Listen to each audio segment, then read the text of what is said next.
Hey guys, I'm Amrita Agarwal from Amrita Agarwal Coaching Center. मैं 23 अगस्त से Delhi SSC CPO के maths के previous year questions लेकर के आ रही हूँ, जिसका एग्ज़ाम नवंबर में होना है। जब तक इसका एग्ज़ाम कंप्लीट नहीं हो जाता तब तक मैं डेली एसएससी सीपीओ के मैथ्स के प्रीवियस ईयर क्वेश्चंस लेकर के आऊँगी और एग्ज़ाम के टाइम पे एग्ज़ाम के एनालिसिस भी करवाऊँगी। आप सबको एसएससी सीपीओ के मैथ्स के प्रीवियस ईयर क्वेश्चन सब एक जगह मिल सकें, इसके लिए मैंने एक प्लेलिस्ट बनाया है जिसमें अभी तक जितने भी मैंने एसएससी सीपीओ के मैथ्स के प्रीवियस ईयर क्वेश्चंस सॉल्व करवा के दिए हैं और आगे दूंगी, उन सब की लिंक उस प्लेलिस्ट में मिलेगी और प्लेलिस्ट की लिंक मिलेगी आपको आई बटन पे और डिस्क्रिप्शन बॉक्स में। मैं डेली एसएससी दिल्ली पुलिस के भी मैथ्स के प्रीवियस ईयर क्वेश्चंस लेकर के आती हूँ, जिसके प्लेलिस्ट की लिंक आपको आई बटन पे और डिस्क्रिप्शन बॉक्स में मिल जाएगी, जिसमें आए हुए प्रीवियस ईयर क्वेश्चंस जो हैं वो आपके भी पेपर में पूछे जाते हैं। तो अगर आप प्रिपरेशन कर रहे हैं एसएससी सीपीओ की, तो एक बार आप दिल्ली पुलिस के भी मैथ्स के प्रीवियस ईयर क्वेश्चंस देख लीजिएगा, क्योंकि उम्मीद है कि वो सारे प्रीवियस ईयर क्वेश्चंस भी आपसे पूछा जा सकता है एग्ज़ाम में, तो आपके लिए इम्पॉर्टेंट क्वेश्चन के रूप में होंगे वो। और आप अगर चाहते हैं कि एसएससी के अच्छे क्वालिटी के क्वेश्चंस जो कि एसएससी सीजीएल टीयर 2 में पूछे जाते हैं, तो उसके भी मैं पेपर के सॉल्यूशन करवाती हूँ। इधर मैं एसएससी सीजीएल 2021 के मेंस का पेपर जो 8 अगस्त 2022 को पूछा गया है, इसके पेपर के सॉल्यूशन करवा रही हूँ। इसके पहले मैंने एसएससी सीजीएल 2020 के मेंस के पेपर का सॉल्यूशन कराया है और उन दोनों की लिंक आपको आई बटन पर और डिस्क्रिप्शन बॉक्स में मिल जाएगी, जिसमें मैंने हर एक क्वेश्चन का कंसेप्ट क्लियर करवाया है, उस पर लगने वाला शॉर्ट फॉर्मूला दिया है। इट मीन्स कि अगर कोई बिगनर भी हो एसएससी की तैयारी करने वाला, उसे भी सारे पॉइंट्स सारे क्वेश्चन अच्छे से क्लियर समझ में आ जाएंगे। तो अगर आपको इंटरेस्ट हो तो आपको लिंक आई बटन पर और डिस्क्रिप्शन बॉक्स में मिल जाएगी। अभी आपके लिए मैं एसएससी सीपीओ 24 नवंबर 2020 शिफ्ट फर्स्ट में आया हुआ ये क्वेश्चन लेकर के आई हूँ। क्वेश्चन है, if sin 3x is equal to cos 3x minus 45 degree, where 3x is greater than 0 degree and less than 90 degree, then x is equal to। Simple question है, कुछ है नहीं, लेकिन बहुत ज़्यादा इंपॉर्टेंट क्वेश्चन है। इस टाइप के क्वेश्चन अक्सर एसएससी अपने एग्ज़ाम में पूछता है, ना कि सिर्फ एसएससी सीपीयू।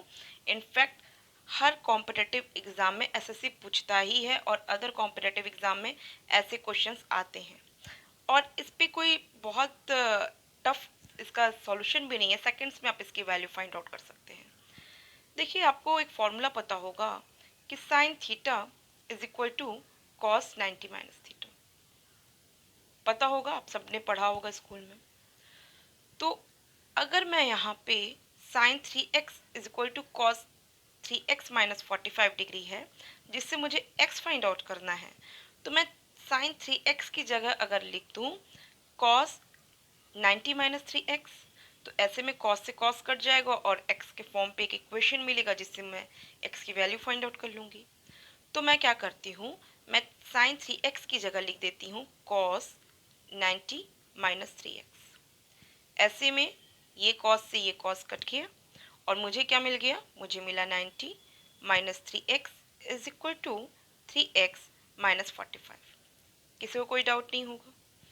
और जब मैं इसे सॉल्व करूंगी तो क्या करूंगी, ये माइनस 3x है, दूसरे साइड गया पॉजिटिव 3x हो गया, मीन्स मुझे 6x यहाँ मिल गया। ये माइनस 45 है, दूसरी तरफ गया पॉजिटिव हो गया, 135 मिला। 135 is equal to 6x, then x is equal to 135 upon 6, और 135 अपॉन 6 करने के लिए मुझे क्या करना होगा, 135 में 6 से डिवाइड करना होगा।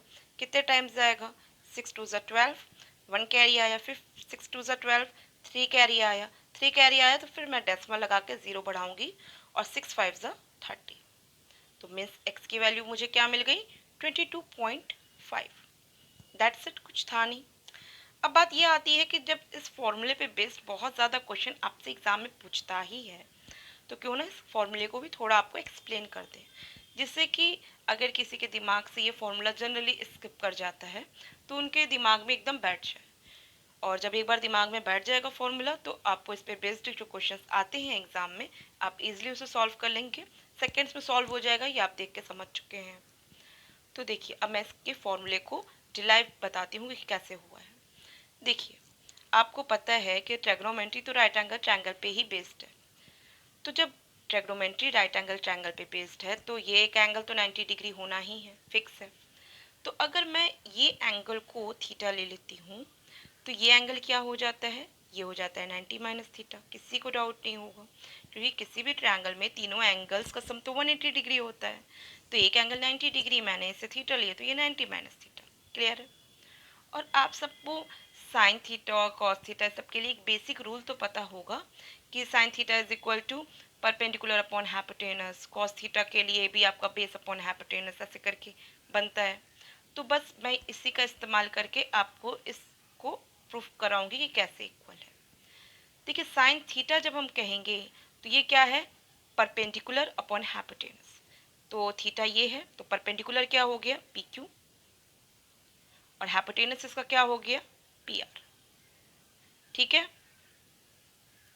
मैं बता दूं साइन थीटा के लिए ये क्या है, परपेंडिकुलर अपॉन हाइपोटेनस है। ठीक है, अब मैं कॉस 90 माइनस थीटा के लिए आती हूँ। ये एंगल ये एंगल 90 माइनस थीटा है। तो कॉस 90 माइनस थीटा के लिए क्या होता है, बेस अपॉन हाइपोटेनस होता है। किसी को डाउट नहीं होगा। और आपको ये भी पता होगा जो बेस होता है वो एंगल की एडजसेंट, जो एंगल से एकदम सटी हुई जो साइड होती है ना, उसी को हम बेस कहते हैं। एंगल के सामने वाली साइड को तो परपेंडिकुलर कहते हैं, लेकिन एंगल से जो सटी हुई साइड होती है उसे बेस कहते हैं। मीन्स बेस अपॉन हाइपोटेनस में 90 माइनस थीटा के लिए बेस क्या हुआ, पी क्यू हुआ। किसी को डाउट नहीं होगा। ठीक, और हाइपोटेनस आप जानते ही हैं 90 डिग्री के सामने वाली side means P Q, P R है ना, पी आर लेंथ। ठीक है, तो अब आप समझ रहे हैं कि इसका परपेंडिकुलर अपॉन हाइपोटेनस थीटा के लिए और 90 माइनस थीटा के लिए बेस अपॉन हाइपोटेनस ये है, और जो कि दोनों ही जो कि मिल रहे हैं वैल्यू वो क्या मिल रही है, सेम मिल रही है। ऐसे केस में sine theta is equal to cos 90 minus theta हो जाता है। और इसी तरीके से आप आगे के भी फॉर्मूलों को देख सकते हैं। जैसे sine theta is equal to cos 90 minus theta है, तो उसी तरीके से tan theta is equal to क्या हो जाएगा, tan theta is equal to होता है परपेंडिकुलर अपॉन बेस होता है, और कॉस थीटा क्या होता है, बेस अपॉन परपेंडिकुलर। तो इसका मतलब क्या हुआ कि tan theta is equal to cot 90 minus theta होगा। समझ रहे हैं, आप खुद से करिए, आप खुद से देखिएगा, वो कोई कंफ्यूजन नहीं होगा। तो tan theta is equal to cot 90 minus theta हुआ। उसी तरीके से sec theta is equal to cosec 90 minus theta हो जाएगा। और आपके लिए ये जो फॉर्मूला मैंने तीन फॉर्मूला बताया है, वो फॉर्मूला क्या है, एक जनरल है, एक बार दिमाग में बैठ गया तो फिर आपको क्लियर हो जाएगा। और ये सिर्फ मेरे बोलने से आपको नहीं बैठेगा, एक बार आप खुद अपने दिमाग से सोचिए और सोचिए खुद से उसको निकालिए कि हाँ वो कैसे हुआ है। तो फिर उसके बाद आप कभी इसके दिमाग से उतरेगा नहीं। और इस पे बेस्ड, क्योंकि एग्जाम में बहुत ज़्यादा क्वेश्चन पूछता है, इसलिए मैं आपको इसको बहुत क्लियर तरीके से बता रही हूँ। आपको अगर फिर भी कोई डाउट लग रहा है किसी पॉइंट पे, और आपको कोई भी कन्फ्यूज़न क्रिएट हो रही है, तो आप मुझे ज़रूर कमेंट बॉक्स में दीजिएगा, मैं क्लियर करूँगी। और आपका जो भी रिव्यू हो इस वीडियो को लेकर के मुझे कमेंट बॉक्स में दीजिएगा।